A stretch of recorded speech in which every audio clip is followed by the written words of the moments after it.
Muy buenos días.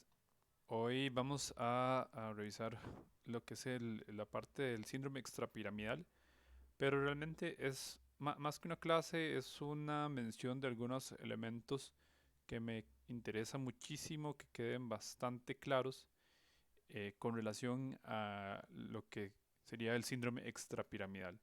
En general, como vimos en la clase del día lunes, que correspondía a trastornos del movimiento, la mayoría de estos son generados por afección de las vías extrapiramidales. Entonces, para abarcar ese tema, basta con lo que corresponde a lo que se mencionó en esa clase. Por lo que yo voy a aprovechar la clase de hoy para hacer acotación a tres puntos que sí me interesa muchísimo que queden bastante claros y es algo que todo médico general debería de manejar desde el punto de vista de la semiología y la clínica neurológica. Una de ellas va a ser la diferenciación entre el síndrome extrapiramidal del síndrome piramidal. Y eso lo vamos a hacer con la clínica. Recuerden que la clínica, la semiología y lo que es la exploración del paciente va a ser el componente más importante, más trascendental para poder orientar nuestro abordaje diagnóstico. Ese es el punto uno. El punto dos es diferenciar u orientarse con la clínica de ciertos elementos, de ciertos aspectos semiológicos a dónde puede estar la lesión en el sistema nervioso central. Y el tercer punto que me interesa que quede bastante claro son algunos de los elementos diagnósticos en el abordaje inicial de un paciente con parkinsonismo. Entonces, es una revisión bastante corta, es una clase bastante corta, pero que son puntos que, como les menciono, sí es importantísimo que les quede claro. Entonces, ese primer cuadro, que también lo mencionamos en la clase anterior, son las diferencias clínicas. Vean que es algo de pura exploración, no hay ningún estudio, no hay ningún laboratorio que nos vaya a hacer la diferenciación entre afección o un síndrome córtico-espinal de un síndrome extrapiramidal. Son elementos de exploración. Una, lo que es la alteración del tono muscular, en donde en la vía corticoespinal vamos a encontrar espasticidad, mientras que la rigidez es propia de la vía extrapiramidal. De ahí también que resulta importantísimo que practiquen la manera en que se explora, en que se valora el tono en un paciente. La distribución de ese aumento del tono en la afección corticoespinal, el compromiso de los músculos flexores en miembros superiores y extensores en miembros inferiores, que como me les había mencionado en la clase anterior, va muy en relación con esos grupos musculares que son los que realizan actividad antigravitatoria. Mientras que cuando hay compromiso de la vía extrapiramidal hay eh, una afección más generalizada, pero que predomina en los músculos flexores de las extremidades y del tronco. Por otro lado, el tipo la presencia de los movimientos involuntarios. En la vía córtico-espinal, cuando esta se ve comprometida, por lo general están ausentes. Mientras que esa vía extrapiramidal, lo que vamos a encontrar es muy variado, desde temblor o tremor, corea, atetosis, distonía, en general disquinesias, que como también hablamos en la clase anterior, es un término que permite englobar todos esos trastornos del movimiento. La afección de los reflejos tendinosos o miotáticos. Vemos que en la vía córtico-espinal cuando se altera están aumentados, mientras que si la afección es extrapiramidal suele ser normal o hay ligeramente aumentados. Los signos, el signo de Babinski, que está presente cuando hay compromiso corticoespinal y usualmente está ausente si hay compromiso de vía extrapiramidal. Y la parálisis de los músculos voluntarios, que va a estar presente cuando hay compromiso del tracto corticoespinal, mientras que si es afección meramente extrapiramidal suele ser ausente o muy ligeramente comprometido. Ese es el punto 1. El punto 2, esas correlaciones clínico-patológicas de las alteraciones del movimiento. Vemos como en la parte izquierda de la tabla que presentan los síntomas y en la parte derecha la localización principal desde el punto de vista anatómico.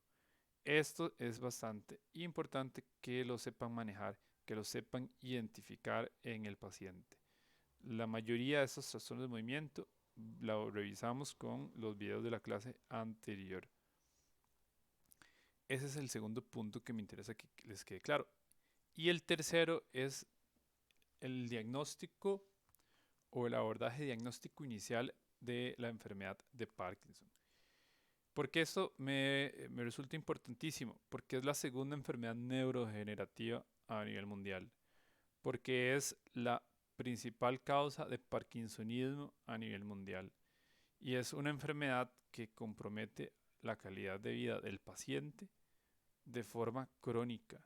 No es una enfermedad que le dañe o le reduzca sus habilidades, su calidad de vida a corto plazo. Es algo que se traduce en una enfermedad de largo plazo, por lo cual es significativo para el paciente. Estos son los criterios de la asociación, la Sociedad de Trastornos del Movimiento y de la Enfermedad de Parkinson, que fueron publicados en el 2015. No me resulta, no me interesa que sepan diagnosticar con esos criterios todas las enfermedades de Parkinson porque incluyen ciertos elementos en los criterios diagnósticos que solamente pues en el tiempo se van a lograr identificar. Pero una de las cosas que resulta muy importante es que así como se detalla en esta publicación, es que el primer paso va a ser identificar el paciente con parkinsonismo. Y eso es el paso 1. Por eso les hablo del abordaje inicial y del abordaje diagnóstico inicial.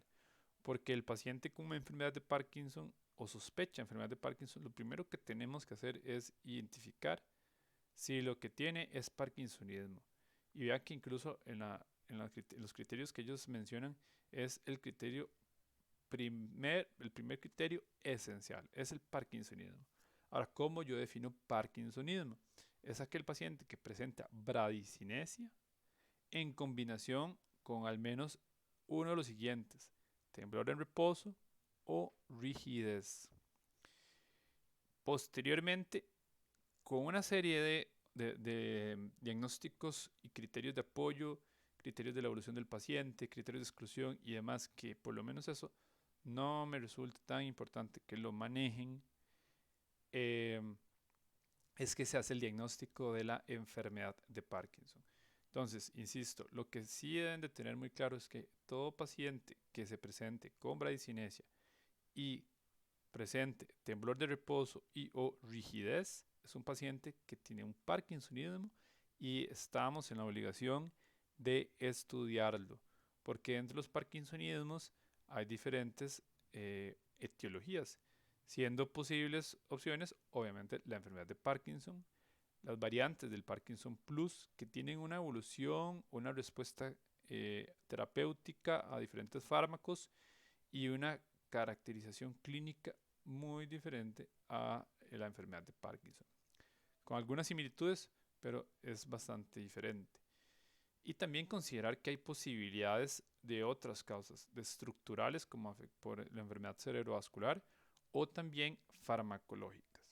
Pero entonces el punto es, todo paciente con parkinsonismo debe ser estudiado, idealmente pues por un neurólogo, pero es un paciente que en general no podemos decirle vaya para la casa y vamos a ver qué pasa. No. Ok. Entonces, la idea de que esto quede bastante claro es para que el paciente, cuando ya tenga este grado de afectación, no sea cuando nos vaya a llegar a la consulta a nosotros en neurología.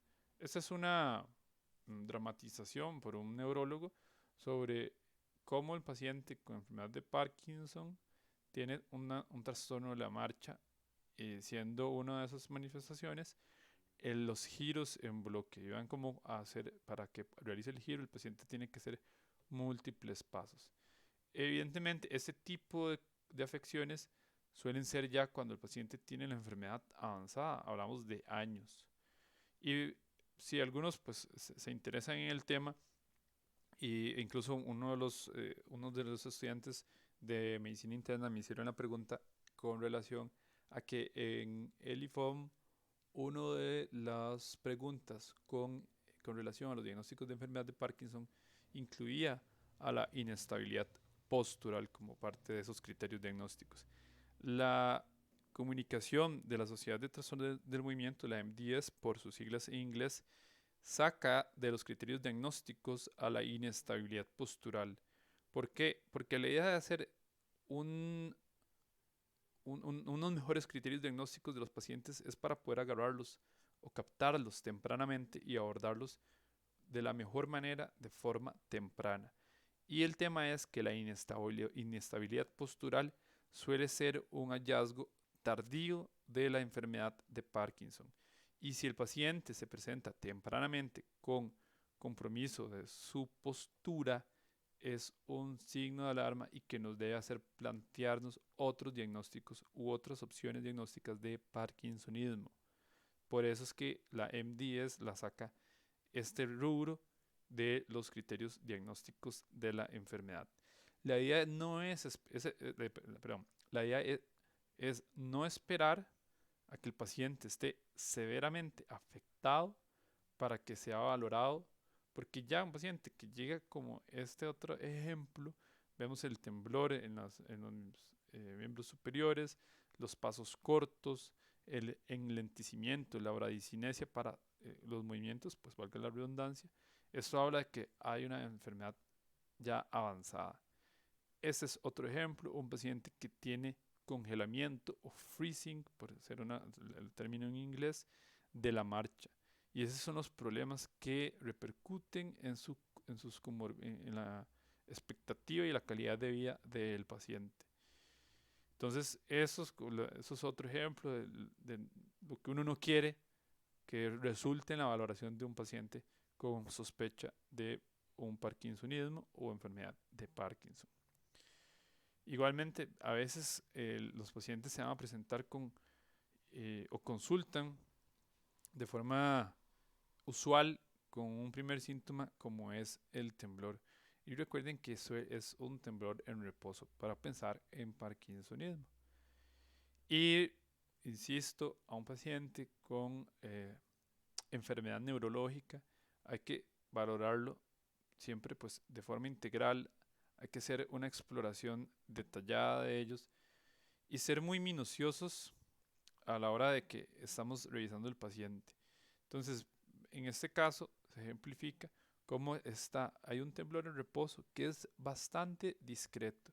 Y yo siempre cuando les explico sobre la exploración de los pacientes, les hago mención de cómo podemos estar hablando con el paciente y preguntándole dónde vive, en qué trabaja, quiénes conforman su familia, pero al mismo tiempo que estamos hablando con el paciente hay que aprovechar para irlo viendo, revisándolo y explorándolo sin que el paciente se dé cuenta, porque esto permite evidenciar muchas alteraciones que pues la idea es que ustedes vayan perfeccionando esa percepción de esas alteraciones con la práctica.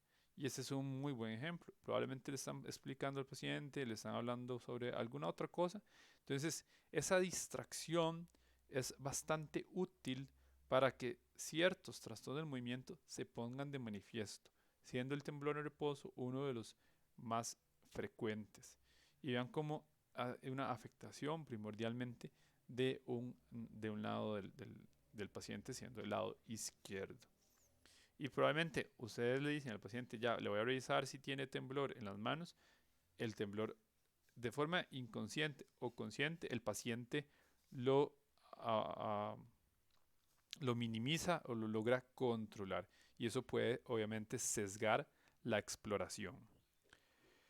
Lo otro que es importantísimo es no limitarnos a una exploración de solamente los miembros superiores.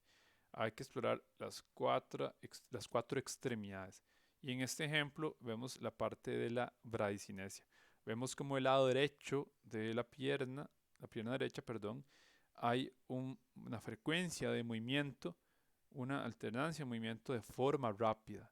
Mientras que a la hora de que el paciente se le pide que haga el mismo movimiento del lado izquierdo, vemos cómo se le dificulta no solo empezar, sino mantener el movimiento. Entonces eso es un ejemplo de cómo la afectación implica o compromete también los miembros inferiores y de ahí la importancia de también revisarlos. Entonces, esto, como les decía, las cosas que le traía para hoy. Era algo muy pequeño. Son 3 puntos importantes. Uno, la diferenciación entre el síndrome piramidal y el síndrome extrapiramidal. Dos, la localización anatómica de los pacientes, los diferentes trastornos del movimiento.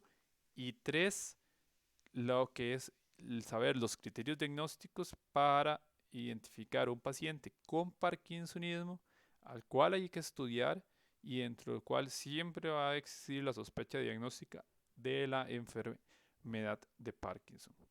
Esto porque, como se ejemplifica en la cita de Helen Mirren, que es una actriz pues de hace unas décadas que era muy popular, probablemente más conocida por nuestros padres, cómo puede repercutir en la calidad de vida de los pacientes. Y también aprovechando hacer mención de que abril fue el mes de concientización sobre la enfermedad de Parkinson y como hay iniciativas en donde pues intentamos trabajar un poco para el estudio de la enfermedad, como el ARCH-PD, que es una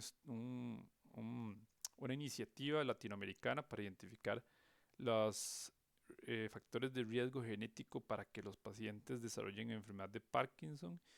Eh, Estamos intentando incluir al país en eso, esperamos lograrlo. Son iniciativas que pues son muy alentadoras y de la cual pues siempre es importantísimo que de nuestro país participe, porque no podemos aislarnos del conocimiento y de la investigación a nivel mundial. Igual recordar que hay iniciativas a nivel mundial para la investigación de la enfermedad de Parkinson, como una de las más populares es la de Michael J. Fox, que es un actor por el cual siempre les pregunto, que es el actor de Volver al Futuro, que tiene el diagnóstico de la enfermedad de Parkinson, y vemos cómo pues él lo ve de una manera positiva y ciertamente es algo que siempre hay que eh, brindarle al paciente, ¿verdad? El positivismo y la esperanza de que hay muchas cosas por hacer, hay muchas cosas por mejorar la calidad de vida de ellos y pues es una de las cosas que resulta importantísimo a la hora de educar al paciente y concientizarlo sobre su enfermedad. Esto es realmente lo que les traía para hoy. Como ven, es bastante corto, pero sí es bastante importante y cualquier duda siempre con mucho gusto.